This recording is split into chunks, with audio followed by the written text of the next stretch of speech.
आम आज पहुँचुचु गजपति जिला सदर महकुमा पाड़ाहिंड उपकूटे बीएन पैलेस निकट में। यही बीएन पैलेस निकट में आंतर्जातिक समय दिवस पालन हो उपलक्षे विभिन्न कार्यक्रम रही।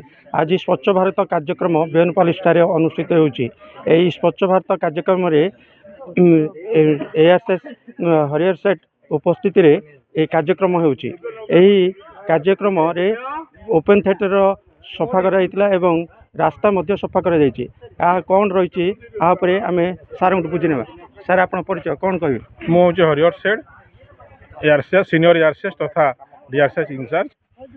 आम ए वर्ष जेहेतु 2025 वर्ष आंतर्जातिक समवाय वर्ष पालन करुँ। यही परिप्रेक्षी में प्रति मासरे आम आम कार्यक्रम रखीचु। मार्च मासरू कार्यक्रम आरंभ होती ए मासर कार्यक्रम रही सफाई अभियान सबू आमर पैक्स लेवल लैम्प्स लेवल कार्यक्रम करा तथा आम डिस्ट्रिक्ट लेवल आज तार सेलिब्रेशन आज ए परिप्रेक्षी में आमर बीएन पैलेसटा जेहेतु आमर गोटे एक टूरिस्ट प्लेस रोची एवं ए ओपन पेंडाल आमर सफा करवा कार्यक्रम थिला। ओपन पेंडाल को आम सफा करवा कार्यक्रम सामिल कलु एवं तो सहित बीएन पैलेस सम्मुखें थी रास्ताटी को आम सामिल कलु।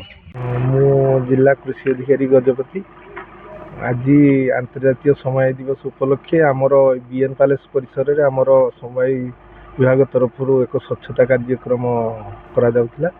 आम एठी समय विभाग समस्त कर्मचारी उपस्थित अच्छा मुझे उपस्थित अच्छी। आम एठी आमर जो ओपन थिएटर सेटा बहुत अपरिष्कार था ताकू आम सफा कलु। आउ बीएन पैलेस सम्मुखें थी रास्ता एवं तार परिसर बहुत अपरिष्कार था ताकू सफा करा भी बहुत बढ़िया कार्यक्रम। आमर परिवेश सब सफा सुतरा रहा कथा।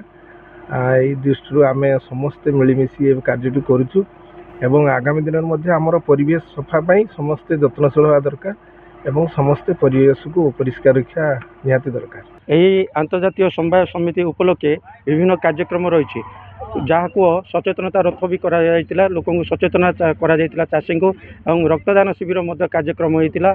यही विभिन्न कार्यक्रम चाली रही चाषी को सचेतनता करा किपरि चाषी समवाय समितिर विभिन्न योजना अंतर्भुक्त हो पारे किपरि समाजर मुख्य स्रोत में पहुँची पारे यही लक्ष्य नहीं सरकार जो प्रोग्राम टी करछन्ती ताहा एक स्वागत योग्य कार्यक्रम।